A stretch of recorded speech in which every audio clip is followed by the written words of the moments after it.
इस डरावनी और वीरान जगह पर लाइफ का होना इम्पॉसिबल लगता है ना, लेकिन क्या आपको पता है ये हमारी धरती है। जी हाँ, वही धरती जहाँ पर आज हम रहते हैं। आज से 4.6 बिलियन ईयर्स पहले धरती के शुरुआती समय में हमारी धरती कुछ ऐसा दिखता था। उस समय वहाँ पर ना तो कोई लाइफ एग्जिस्ट करता था, ना यहाँ जियोलॉजिकल एक्टिविटीज होती थी। साइंटिफिक एक्सप्लोरेशन से हमें पता चला है कि सेम मटेरियल से बने हुए प्लैनेट्स भी एक दूसरे से कितने ज्यादा अलग होते हैं। आज हम जानेंगे कि सोलर सिस्टम में प्लैनेट्स का निर्माण कैसे हुआ और धरती से कौन सा प्लैनेट टकराया जिससे मून का निर्माण हुआ। जब हमारे सूरज का निर्माण हुआ तब उसके आसपास के डस्ट पार्टिकल्स ग्रेविटेशनल फोर्स की वजह से कोलाइड होकर प्लैनेट्स, एस्ट्रॉयड्स और कॉमेट्स का निर्माण करता है। और ग्रेविटेशनल फोर्स के बढ़ने की वजह से छोटे छोटे मटेरियल्स कोलाइड होकर बड़े बड़े प्लैनेट्स का निर्माण करता है। सोलर सिस्टम में गैस जायंट्स यानी कि सैटर्न, जुपिटर, यूरेनस और नेपच्यून का निर्माण टेरेस्ट्रियल प्लैनेट्स यानी कि मरकरी, वीनस, अर्थ और मार्स से काफी जल्दी हुआ। लेकिन हमारी धरती का निर्माण एग्जैक्टली कैसे हुआ? धरती की स्टोरी की शुरुआत आज से 4.6 अरब साल पहले एक डस्ट पार्टिकल का क्लाउड जो अर्ली सन को रिवॉल्व कर रहा था वहाँ से हुआ। फॉसिल्स की स्टडी के हिसाब से स्टोन्स की पढ़ाई करके अर्थ के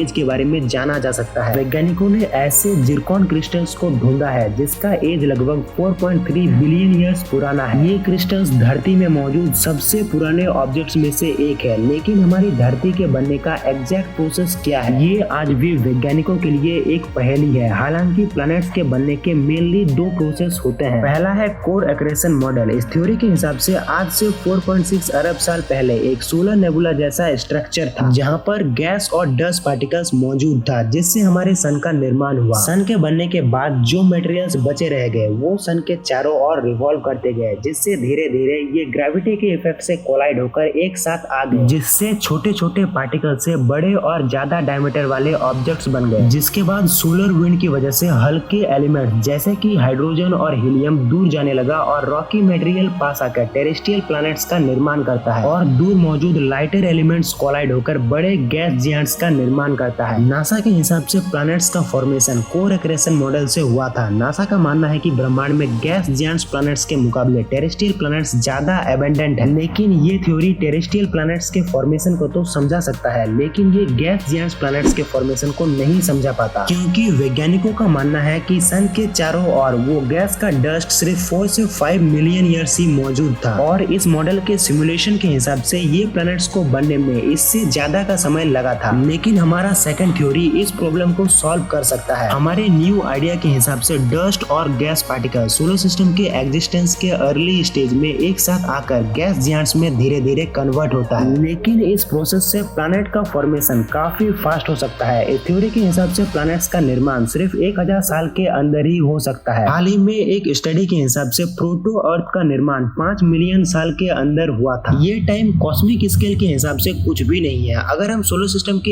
एज को 24 आवर्स में कन्वर्ट करते हैं तो ये 5 मिलियन ईयर्स कुछ 1.5 मिनट ही होगा। अगर ऐसा है तो वाटर प्लैनेट के फॉर्मेशन का एक बाय प्रोडक्ट हो सकता है। अब हम हमारे मून के फॉर्मेशन के बारे में भी जान लेते हैं। एस्ट्रोनॉमर्स ने मून के फॉर्मेशन के कई थ्योरीज को बनाया है, जिसमें से कई तो काफी अजीब थ्योरीज है। द फिजन थ्योरी के हिसाब से मून हमारे प्लैनेट का एक पार्ट है। जब अर्थ बहुत ज्यादा गर्म था उस टाइम बहुत ज्यादा स्पीड से घूमने की वजह से लावा इजेक्ट होकर अर्थ के चारों ओर घूमने लगा और हमारे मून का फॉर्मेशन हुआ। लेकिन ऐसा होने के लिए अर्थ को बहुत ज्यादा स्पीड से रिवॉल्व करना होगा। फिजन थ्योरी के बजाय कैप्चर थ्योरी के हिसाब से मून सोलर सिस्टम के किसी दूसरे पार्ट से अर्थ के पास आया है। अर्थ को रिवॉल्व करने से पहले मून वीनस को ऑर्बिट करता था। लेकिन ये थ्योरी अर्थ और मून के ऑलमोस्ट आइडेंटिकल ऑक्सीजन के आइसोटोप के रेशियो को एक्सप्लेन नहीं कर पा रहा है, पर हमारा अगला थ्योरी इसे भी एक्सप्लेन कर पाएगा। इस थ्योरी के हिसाब से मून और अर्थ का निर्माण एक ही टाइम में एक ही साथ हुआ था। इस थ्योरी को को-फॉर्मेशन थ्योरी के नाम से जाना जाता है। ये थ्योरी सही लगता है क्योंकि मून और अर्थ के एलिमेंट्स का आइसोटोपिक रेशियो लगभग सेम है। लेकिन ये थ्योरी भी इन दोनों के अलग अलग साइज के आयरन कोर होने के रीजन को नहीं समझा पाया। हमारे अगले थ्योरी को सबसे ज्यादा एक्सेप्ट किया जाता है। इस थ्योरी के हिसाब से मून का निर्माण अर्थ से किसी प्लैनेट के टकराने की वजह से हुआ था। ऐसा मानना है कि सन और अर्थ के 93 मिलियन माइल्स के डिस्टेंस के बीच अर्थ के साथ और एक प्लैनेट थिया का निर्माण भी हुआ था। ये प्लैनेट धरती से छोटा मार्स के आकार का एक प्लैनेट था, लेकिन अर्थ का ज्यादा डस्ट पार्टिकल्स के साथ इंटरेक्शन की वजह से थिया का ऑर्बिट डीस्टेबलाइज हो गया, जिससे इन दोनों प्रोटो प्लैनेट्स का टकराव हुआ और अर्थ के चारों ओर डस्ट का ऑर्बिट बना। लोअर डेंसिटी मटेरियल धीरे धीरे पास आकर मून का निर्माण करता है, जिससे हमें अर्थ के कोर का मून से ज्यादा डेंसिटी होने का कारण भी पता चलता है। तो ये थे कुछ थ्योरीज जिससे मून का निर्माण हुआ होगा, और हमने इस वीडियो में प्लैनेट्स के फॉर्मेशन के बारे में भी जाना। अगर आपको इस वीडियो से कुछ नया सीखने को मिला तो वीडियो को लाइक और एक कमेंट जरूर करना। ऐसे ही अमेजिंग वीडियोस को आगे भी देखते रहने के लिए चैनल को सब्सक्राइब और बेल आइकन को प्रेस जरूर करना। तब तक के लिए जय हिंद, जय भारत।